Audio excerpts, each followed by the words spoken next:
Tupac Shakur was shot multiple times, and on day 2 of this highly anticipated murder trial against Dwayne Keefe D Davis, jurors saw exactly what those bullets did to the superstar rapper.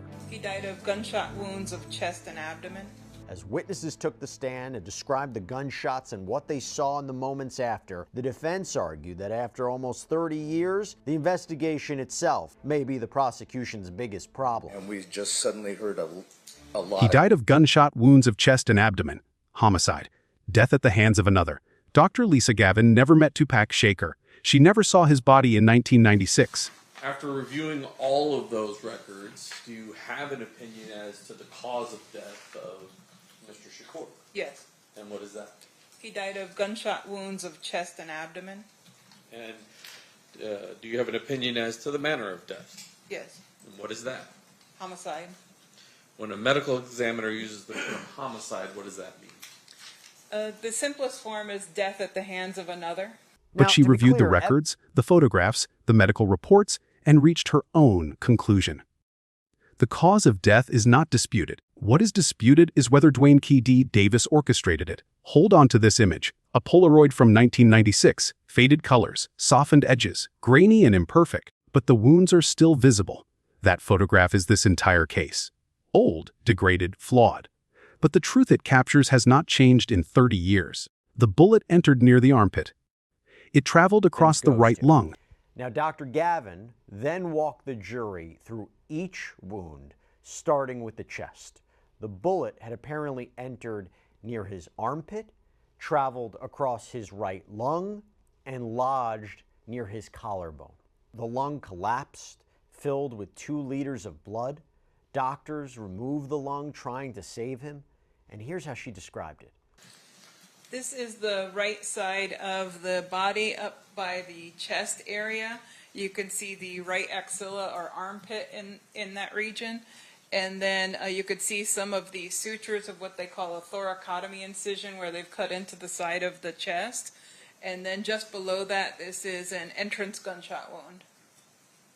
And then just below that thoracotomy chest, there appears to be a stitched up area.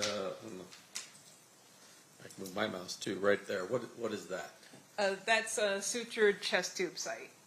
So he had a tube there to help drain some of what was going on in his body. Correct. And in the previous one that had all the medical intervention, you could see from the left side there was a similar chest tube on that left side. From your review, were you able to determine sort of the path of this particular bullet? Yes. And what was that? It entered here in the right lateral aspect of the chest, just below the axilla, the armpit, and then went across the right chest space, went across the right lung, and then ended up coming to rest in what we call the sternal notch. The sternal notch is a location just between where your collarbones kind of meet up towards the center of your chest. So just beneath that, the projectile was recovered. The nature of that type of wound, what did it physically do to him, his ability to breathe and those types of things? So the injury to the lung would have collapsed the lung and also caused the lung to bleed. And so it was documented within the medical records that he had about 2 liters of blood in his chest cavity when they put in the chest tube to try to save him. And similarly, they ended up removing that lung to try to save him and kind of clamp off the bleeding. And then it already had multiple episodes of not becoming responsive, so he wasn't able to breathe. He was bleeding out in that area from that injury. It lodged near the collarbone. The lung collapsed. 2 liters of blood filled the chest cavity. Doctors removed the lung trying to save him. He bled out. That is not a theory. That is anatomy. Before we go deeper, subscribe to Trial Theory. Unsealed, because we do not just cover the story. We follow the evidence. The prosecution is building from the ground up. You start with the body. You establish murder. You establish intent. Then you work outward. The second bullet entered the right thigh and traveled into the abdomen, damaging the intestines. The second bullet that entered his right thigh and traveled up to his abdomen, that projectile was actually recovered. Take a listen. This is the right lateral aspect of his body, so his right flank and his lateral aspect of his right thigh. And then his backside of his right hand is also within this picture. The ruler, though, is identifying what? The ruler is around the right lateral aspect of his thigh, so the right thigh on the lateral side. And what is that? And that's an entrance gunshot wound. And can you tell me the path that bullet took? Yes. And go ahead.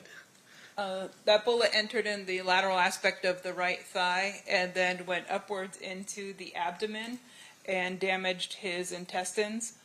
They ended up operating there and removed a portion of his intestines, and then during that surgery they recovered another projectile. Surgeons removed a portion of them. They recovered the projectile during surgery. 2 bullets, 2 recovered projectiles, 1 collapsed lung, 1 opened abdomen. Tupac Shakur did not die from rumors. He died from gunshot wounds. That is hard evidence. But the defense struck back. Attorney Michael Samp pressed Dr. Gavin on a simple fact. Dr. Gavin, as I said, she wasn't the original ME. That was Dr. Jordan, and he has since passed away. Okay, now we go to questioning by the defense. So on cross-examination, defense attorney Michael Samp pressed her on this, that she was relying on records that were decades old, photos that were taken with Polaroid cameras, a record she didn't keep herself. So to me, this is consistent with the defense's argument, which we heard in an opening statement yesterday, that this whole investigation was sloppy, that it was botched, that it was incomplete, that you're talking about a case almost 30 years old. So trying to raise reasonable doubt, trying to raise questions about the reliability of the prosecution's case, the investigative work. And if jurors are perhaps hesitant about one aspect of the prosecution's case or the investigation, perhaps they will not believe the whole case, the whole theory, the whole narrative. Maybe they'll question it. She relied on records decades old, Polaroid photos, a report she did not keep. She was not there. The original pathologist is dead. The defense argument is not that Tupac was not murdered. It is that the investigation was sloppy, botched, incomplete. If the jury doubts one part, maybe they will doubt the whole theory. The prosecution pushed back. Dr. Gavin said she formulated her own conclusions. But the prosecution pushed back on redirect. Take a look. Your testimony here today revolves really around your view of the record that was laid out 30 years ago. Yes, that's correct. And so, fair to say, of course, that keeping records would be very important in your line of work. Yes. In the event that in the future, something that you do while you're on vacation somewhere in the Bahamas could be testified to by another doctor. That's correct. Now, with regards to the records that you saw here, is it Dr. Jordan. Was there anything missing in your review of those records in terms of record keeping or anything like that? No, but we only took a few photos at the time of autopsy. At that time, they used Polaroids, or they used film and cameras. And so we had few photos of the body itself. And so consequently, the crime scene analyst photos were helpful for being able to come to determination in addition to the reports. Man, Mr. Sam suggested, and I just want to make it clear, you're not regurgitating Dr. Jordan's opinions. You've formulated your own opinions as the cause and manner of death. That is correct. So as I talked about this initial alleged altercation at the MGM, after this alleged beating at this hotel, police responded to the scene. But the man who was apparently attacked, Orlando Anderson, Keefe D's nephew, seemingly didn't want to cooperate. Sergeant Kenneth Rios was one of the officers who responded that night. Here's what he told the jury about his interaction with Anderson. I asked him first if he needed medical assistance, and he refused. He said he was fine. I then asked him what happened, and he told me basically that a couple of guys that he didn't know jumped him. And once again, I asked him if he needed medical. He said no. I asked if he wanted to file a report, and he said no. At that point, was he released and free to go on his way? Yes, he was. Later on that evening, did you learn about a shooting involving Tupac Shakur? Yes, I did. And then were you The records were asked- sufficient, the truth was recoverable, but the seed of doubt was already planted. Now the motive. It begins at the MGM Grand.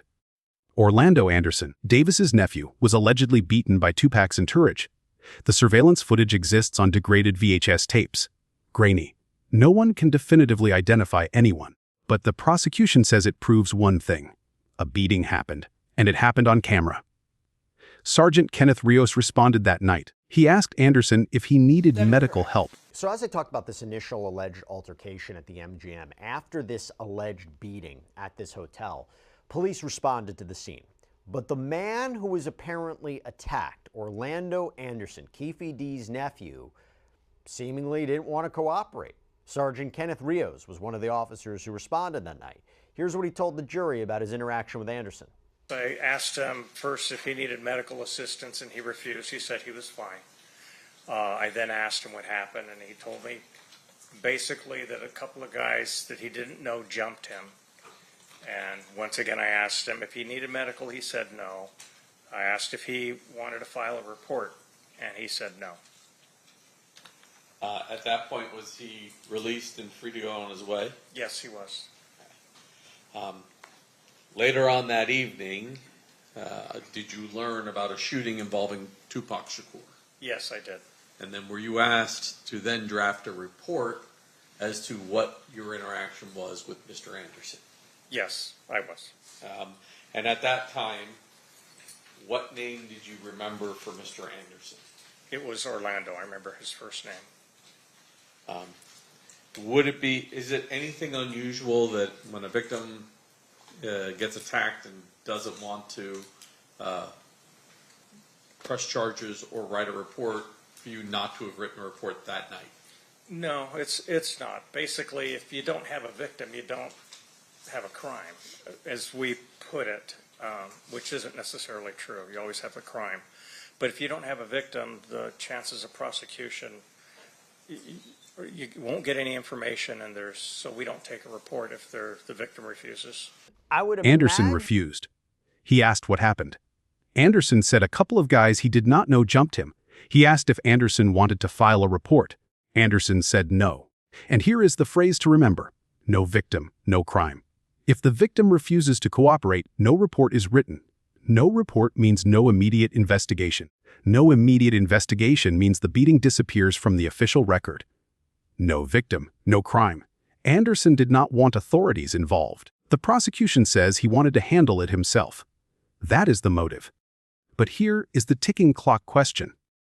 If the beating was never documented that night, if the officer did not write a report until after Tupac was shot, if no one pulled additional surveillance footage, then what else was lost in those first critical hours? Now let's go to cross-examination by the defense. The defense did press him on one thing: his report.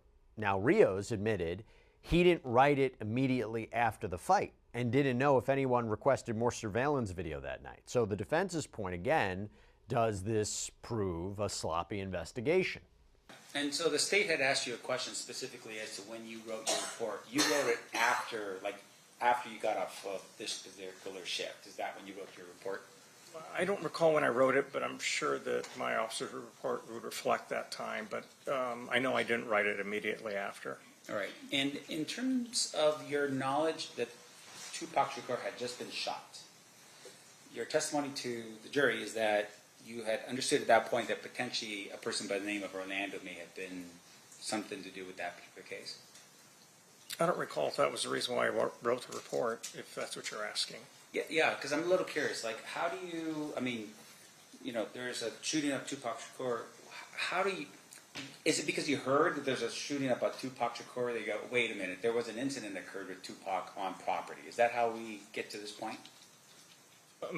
Back then, I don't recall if that was the process that I went through to make the report. I don't believe so. I believe that there was some other officers that probably told me and suggested that I write a report because of his possible involvement. Right. So news goes out throughout the valley, Tupac has been shot, and then you're advised, hey, there was something happening here with Tupac, just capture whatever it is that you remember, right? I don't recall that happening that way, but for most intents purposes. Right. Now, in terms of your report and you writing it, you're still, you're you're still on property when you hear that this incident had occurred with Tupac Shakur. I don't recall where I was at the time. Okay.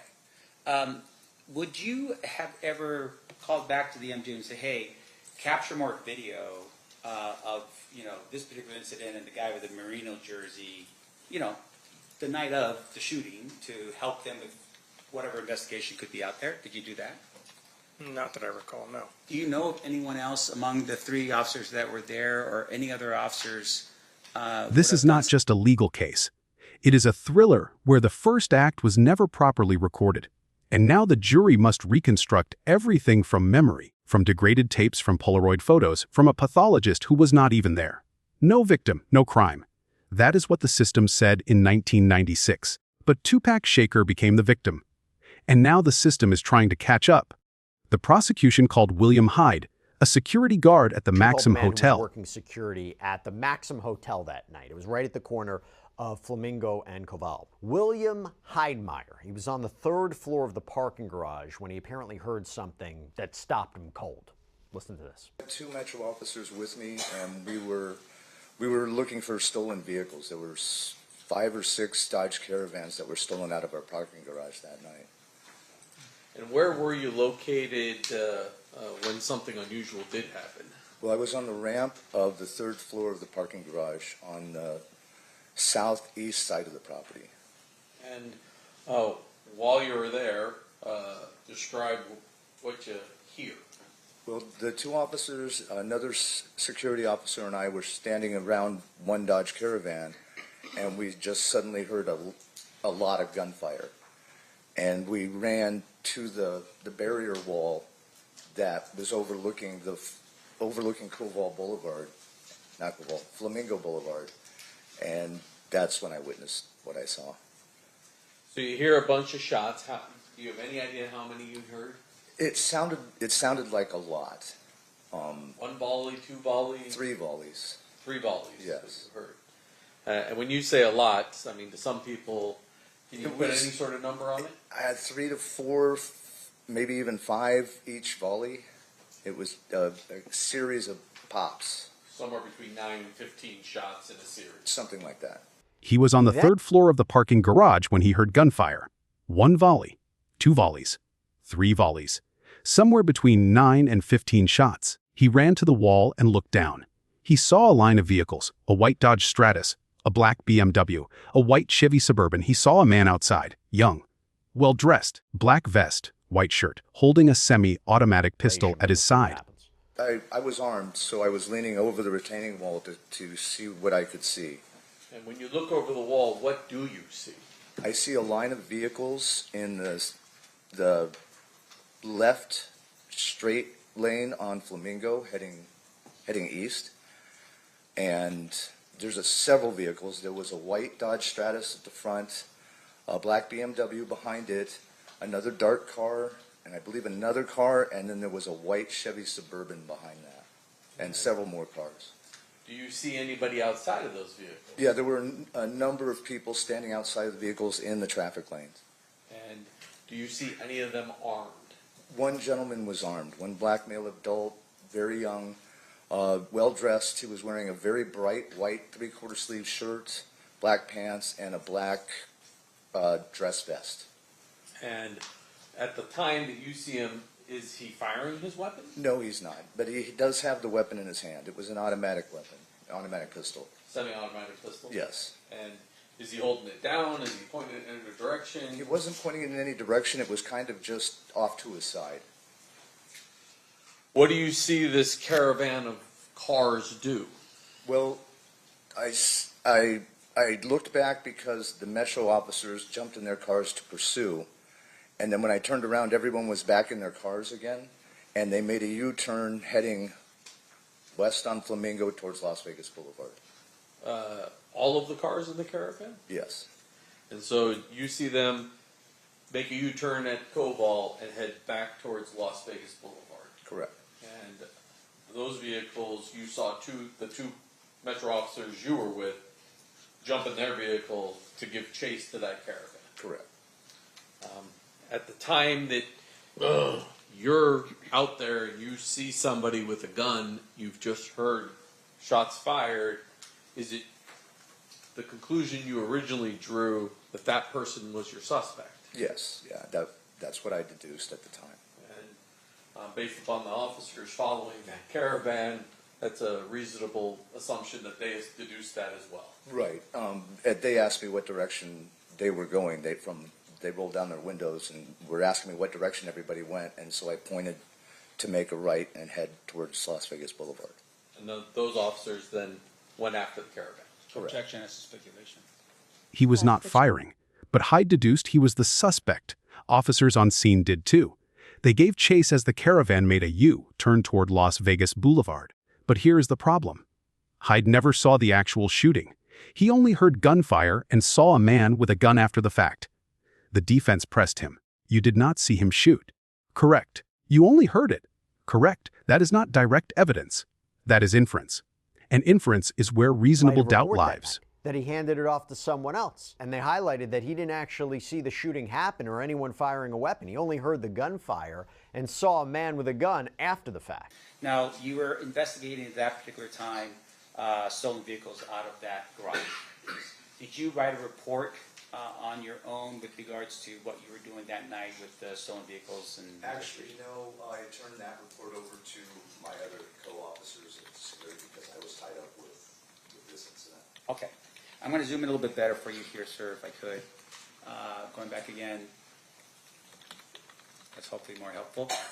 All right. So when you said that you looked over and you saw, can you explain for us again sort of where the vehicles were that you saw?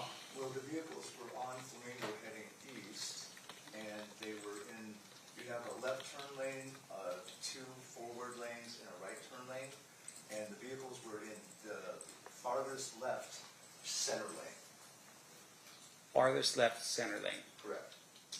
Meaning that they were intending on going forward. Correct. They're not making that left. No, but they ended up making a U-turn. Sure. And once again, for our edification, this is 30 years ago, right? So you've got 3 lanes going directly east. And is that a yes? Yes, Okay. I'm sorry. And then you have, is it 2 lanes that are actually turn lanes to turn onto Colville? Or is it just Actually, I one? believe it was 2 lanes, so it would be from the facing east, it would have been the 3rd lane that they were in. There's 2 turn lanes, 2 straight lanes, and then a right turn lane. All right. And then with regards to the vehicles themselves, your testimony was that there was a white van of some sort, or maybe vehicle in front of the black BMW. Yeah, it was a white Dodge Stratus. I see.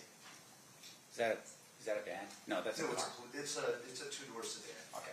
And then behind it is the BMW, Yes. and then behind it are multiple cars leading back. Yes. And your testimony was that you had identified a Lex. Is it a Lexus behind it? I think it was a Lexus, I believe so. And then another vehicle, and then a white Chevy, and then it just kept going all the way down. Correct. So even though we're identifying these vehicles, you don't know how many vehicles were in the procession or the. It was several. I didn't count them at the time, but it was a good 10 vehicles. Okay. And all those vehicles are now making a U-turn and heading back towards Las Vegas Boulevard. Correct. You don't see the actual shots being, someone actually pointing a gun at something and shooting something. No, I did not. You just heard it. Yes. The individual that you had identified as the person with the gun, Yes. did you see that individual shoot his weapon? No victim, no crime. But there was a victim, and there was a crime. The question is whether the man in the courtroom was part of it. Finally, the prosecution called Michael Ingram, an MGM investigator, to authenticate the surveillance footage. He was not working there in 1996. He could not verify timestamps. The footage was degraded, but it showed a confrontation. It showed Anderson allegedly being attacked and fleeing through the casino floor. Now, another key moment that I should mention is when the prosecution called Michael Ingram, an investigator for MGM Resorts, to authenticate the surveillance footage from the night of this alleged beating. The video, which was captured on VHS tapes that were reused and degraded over time, showed or seemingly showed the confrontation between Tupac's entourage and Orlando Anderson in the elevator core of the MGM Grand. Personal note, I have been there so many times. I used to go to Vegas all the time. I used to stand by that elevator bank all the time. I know it very well. Now, Ingram walked the jury through that footage, showing Anderson allegedly being attacked and then seemingly fleeing through the casino floor towards the lion entrance. On cross-examination, the defense pressed Ingram on what he didn't know. He wasn't working at MGM in 1996. He didn't know if security reports were written. He couldn't verify the date and timestamps on the video beyond what was already recorded. The video itself was very grainy. No one could definitively identify anyone in it, but it seemingly established one very important thing, that this attack happened, and it happened on camera. But for the prosecution, they are hoping that in the minds of the jury, it established one very important thing, that a beating happened and it happened on camera. And that's all The prosecution does not need the video to be perfect. They just need the jury to believe the beating happened. Because if that is true, the motive becomes real. And if the motive is real, the chain of events becomes coherent. But the defense will keep pushing. Sloppy investigation, missing reports, no victim, no crime. That is their entire case. And it might be enough. So here is where we land. Dr. Lisa Gavin testified that Tupac Shakur died of gunshot wounds of chest and abdomen. Manner of death, homicide. Death at the hands of another. That is medical fact. The legal question remains, whose hands? Go pull the Clark County Medical Examiner's report from 1996. Read the autopsy findings. Then come back and tell me in the comments. Do you believe the physical evidence is enough to overcome 30 years of investigative failure? Or does no victim, no crime still echo through this entire case? Like this video, share it, and subscribe to Trial Theory, Unsealed with notifications turned on. We do not chase headlines. We follow the evidence. And the evidence always leaves a trail.